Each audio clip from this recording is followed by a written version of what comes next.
श्री शिवाय नमस्तुभ्यम दोस्तों, हर हर महादेव। जैसा कि दोस्तों आप सब जानते हो, 10 दिसंबर रविवार के दिन रवि प्रदोष और प्रदोष व्रत भी है। तो पूज्य गुरुजी प्रदीप मिश्रा जी ने कुछ विशेष उपाय बताए हैं। यदि आप इन विशेष उपायों को रवि प्रदोष के दिन करते हैं प्रदोष काल में, तो आपकी जो भी मनोकामना होगी वो बहुत जल्द पूर्ण होगी। और दोस्तों, यह साल का आखिरी महीना भी है और मार्गशीर्ष महीने की प्रदोष व्रत भी है। पूज्य गुरुजी की कथा को सुनकर बहुत अच्छे से समझाने का प्रयास करेंगे। तो आइए दोस्तों, जानते हैं कि वो उपाय कौन कौन से हैं जो हमें 10 दिसंबर रविवार के दिन करने हैं। पहला उपाय उन बच्चों के लिए जो पढ़ाई कर रहे हैं या कोई परीक्षा की तैयारी कर रहे हैं। यदि आपका बच्चा परीक्षा की तैयारी कर रहा है, वो सफल नहीं हो पा रहा, या आपके बच्चे ने नौकरी के लिए अप्लाई किया है, इंटरव्यू के लिए जाना है, तो जाने से पहले इस उपाय को जरूर करके जाइएगा। यदि आपके बच्चे सरकारी नौकरी के लिए तैयारी कर रहे हैं, सरकारी नौकरी के पेपर में मतलब सफल नहीं हो पा रहे, तो इस उपाय को प्रदोष काल में प्रदोष के दिन जरूर करके देखिएगा। आइए जानते हैं उपाय कैसे करना है। इस उपाय के लिए आपको 1 लोटा जल लेना है। 1 लोटे जल को आपको अपने घर से ही भरकर लेकर जाना है, और थोड़ा सा कच्चा दूध, आप गाय का भी ले सकते हो, नहीं गाय का ना मिले तो आप थैली का या भैंस का जौन सा दूध मिले आप वो यूज़ करो। उसके बाद आपको 2 दीपक बनाने हैं, एक सरसों के तेल का और एक घी का। 2 दीपक आपको लंबी बाती के बनाने हैं। दीपक आप चाहे मिट्टी के बना लो या फिर आटे के। आपको लंबी बाती के 2 दीपक बनाने हैं, एक सरसों के तेल का और एक घी का। उसके बाद आपको जाना है बेलपत्र के पेड़ के नीचे प्रदोष काल के समय पर, मतलब 5:30 से 6:30 के बीच इस उपाय को जरूर कीजिए। उसके बाद आपको सबसे पहले वहाँ पर पहुँचकर बेलपत्र के पेड़ के नीचे सबसे पहले आपको जल समर्पित करना है, श्री शिवाय नमस्तुभ्यम कहते हुए। उसके बाद जो कच्चा दूध लेकर गए हो वो समर्पित कर दिया। अब उसके बाद दोबारा आपको जल समर्पित करना है, श्री शिवाय नमस्तुभ्यम कहते हुए। अब आपको क्या करना है देखिए। अब जब आप बेलपत्र के पेड़ के नीचे बैठे हो, तो जहाँ आपका सीधा हाथ होगा, जिस तरफ सीधा हाथ होगा वहाँ आपको तेल का दीपक जलाना है, और जहाँ आपका उल्टा हाथ होगा वहाँ आपको घी का दीपक जलाना है। जब आपका सीधा हाथ होगा तो बेलपत्री के पेड़ का उल्टा हाथ होगा, जब आपका उल्टा हाथ होगा तो बेलपत्री का सीधा हाथ होगा। इस तरह आपको उल्टे हाथ की तरफ तेल का दीपक और सीधे हाथ की तरफ घी का दीपक जलाना है। बस अब आपको बाबा से विनती करनी है कि मैंने नौकरी के लिए अप्लाई किया है, मेरा इंटरव्यू क्लियर करा दो, या मेरा कोई परीक्षा है, एग्जाम है, वो मेरा परीक्षा का रिजल्ट अच्छा है। बस आपको बाबा से विनती करके इस उपाय को करके घर आ जाना है।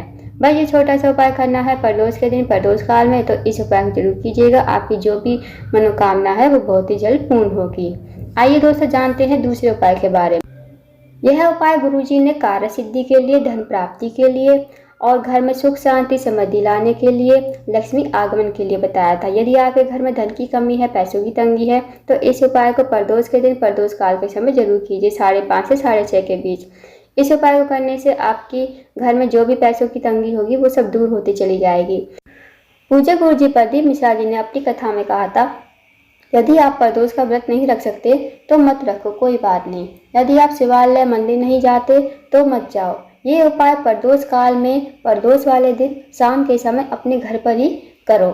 इस उपाय को करने से आपकी जो भी कार्य सिद्ध होने हैं हो जाएंगे। आपके घर में लक्ष्मी का वास हमेशा के लिए हो जाएगा। इस उपाय को करने के लिए आपको मतलब लंबी बाती नहीं, गोल बाती का दीपक देसी घी का बनाना है। उसके बाद आपको शाम के समय इस दीपक को, जो आपके घर का मुख्य द्वार होता है वहाँ पर 2 कदम की दूरी पर बाहर के साइड प्रज्वलित करना है, अपनी मनोकामना कहते हुए। आपका जो भी कार्य अटका हुआ है, आपके घर में पैसों की तंगी है, आर्थिक तंगी से परेशान हो, बीमारियां हैं, रोग है, कष्ट है, जीवन में दुख है, कष्ट है, तकलीफ है, उन सब के लिए आपको बाबा से विनती करनी है, मनोकामना कहनी है। बस आपको ये शाम के समय अपने घर के बाहर गोल बाती का दीपक प्रज्वलित करना है।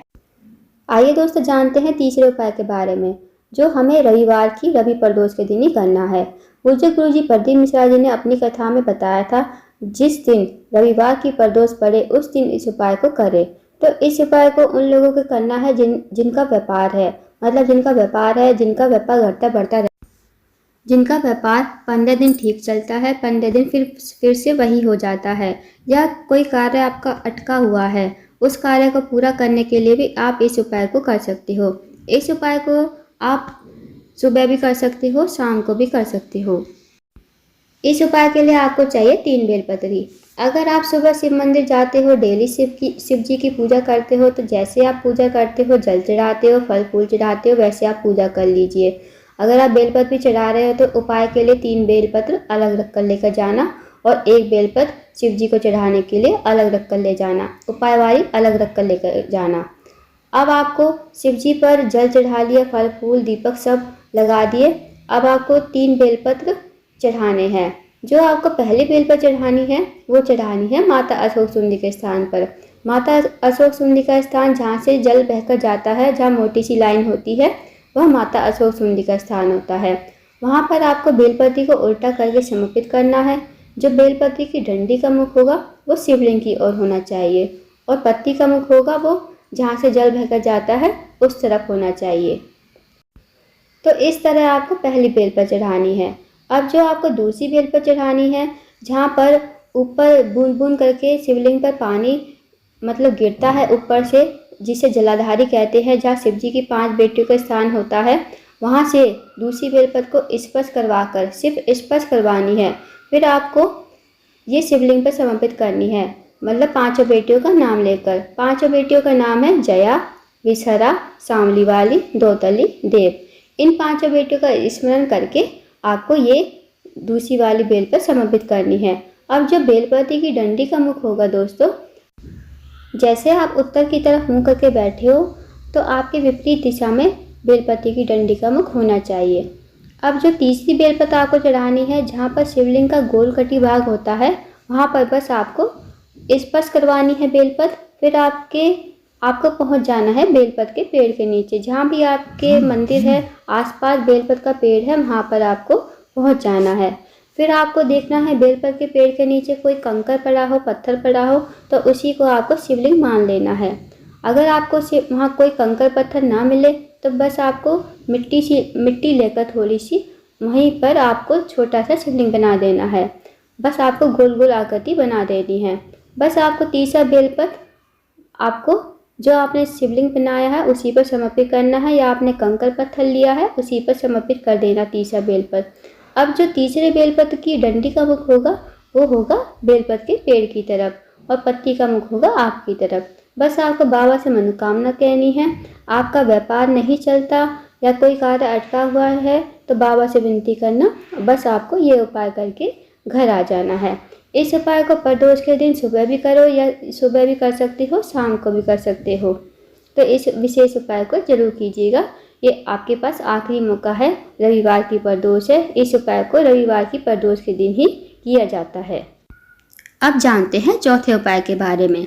यदि आपके मंगल विवाह नहीं हो रहे, शादी का सहयोग नहीं बन रहा, या आपके लिए रिश्ता आता है बात नहीं बनती, बनते बनते रिश्ते बिगड़ जाते हैं, तो आप इस विशेष उपाय को जरूर कीजिए। यदि आपके कोई दिल की मनोकामना है जो इच्छा पूर्ण नहीं हो रही, आपने कई प्रकार के व्रत कर लिए तो फिर भी इच्छा पूर्ण नहीं हो रही, तो आप इस उपाय को प्रदोष के दिन जरूर करके देखिए। इस उपाय को आप प्रातःकाल के समय कर सकते हो, प्रदोष काल में भी कर सकते हो। इस उपाय के लिए आपको चाहिए 1 लोटा जल, 2 बेलपत्र। अब जैसे आप शिव जी की डेली पूजा करते हो सुबह के टाइम पे, वैसे कर लीजिए। उसके बाद इस उपाय को करना। अब जो दो बेलपत्र आप लेकर गए हो, सबसे पहली जो बेलपत्र है वो आपको माता अशोक सुंदी पर चढ़ानी है।